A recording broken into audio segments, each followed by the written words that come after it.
নমস্কার বন্ধুরা, আমি দেবাশিস চলে এলাম নতুন একটা ভিডিও নিয়ে। আজ আমি যে মুভিটা নিয়ে আলোচনা করবো সেই মুভিটার নাম CTRL অর্থাৎ কন্ট্রোল।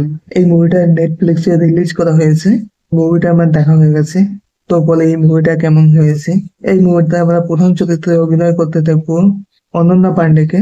অনেক সময় দেখবে তোমরা অনলাইনে কোনো প্রোডাক্ট দেখেছো বা সার্চ করেছো, কেন নি শুধু এই ঘাটাঘাটি করেছো, ইউটিউবে বা ইনস্টাগ্রামে ওর একটা অ্যাডভার্টাইজ সামনে চলে আসছে। তার কারণ হচ্ছে তুমি ওই অ্যাপে কন্ট্রোলটা দিয়ে রেখেছো ওই কোম্পানিকে। এই ব্যাপারটা দেখলে লক্ষ্য করে দেখবে এরকম অনেকের সাথে হয়েছে। এই কাহিনীটার এই ভিত থেকে তুলে ধরা হয়েছে এরকম কেন হয়। এর মধ্যে যা যা দেখানো হয়েছে সেটা অনেকটাই সত্য।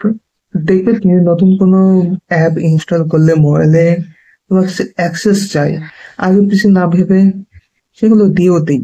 ওই থার্ড পার্টি অ্যাপটা, যে অ্যাপটা তুমি কন্ট্রোল দিয়েছো তোমার মোবাইলের, সেই অ্যাপটা তোমার লাইফে জন্য কি করতে পারে সে সম্পর্কে তোমার কল্পনাও নেই। এই মুভিটা দেখলে তার সম্পর্কে বেসিক কিছু আইডিয়া পাবে তোমরা। সোশ্যাল মিডিয়া কিভাবে কাজ করে, ইমোশনাল এবং কোর অ্যাঙ্গেল গুলো কিভাবে কাজ করে, তোমার ওই ইমোশনালের যে ব্যবহারটা সোশ্যাল মিডিয়া করছে, যে তোমার যে অ্যাক্সেস গুলো নিয়ে কিভাবে তার ফায়দা তুলছে, কিভাবে তোমার ডাটা গুলোকে চুরি করে নিয়ে যায়, সেগুলো তোমরা বুঝতেও পারো না। আমাদের দৈনন্দিন জীবনে যা যা ঘটে সবকিছু আমরা সোশ্যাল মিডিয়ায় আমরা আপলোড করে দেই।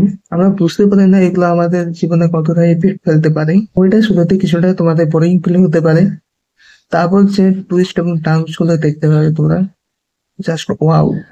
এই মুভিটা দেখলে টেকনোলজি সম্পর্কে অনেক কিছু আইডিয়া পাবে তোমরা। সোশ্যাল মিডিয়াকে অতটা ভ্যালু দেওয়ার দরকার নেই, যে কিছু হলেই সোশ্যাল মিডিয়ায় আপলোড করতে হয়। 1 ঘন্টা 40 মিনিটের মুভি এটা।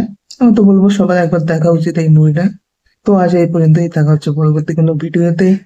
তোমরা আমার চ্যানেলে যারা নতুন আসো আমার চ্যানেলটাকে সাবস্ক্রাইব করে বেল আইকনটা অন করে রাখো নতুন কোনো মুভির আপডেট পাওয়ার জন্য। ধন্যবাদ সবাইকে।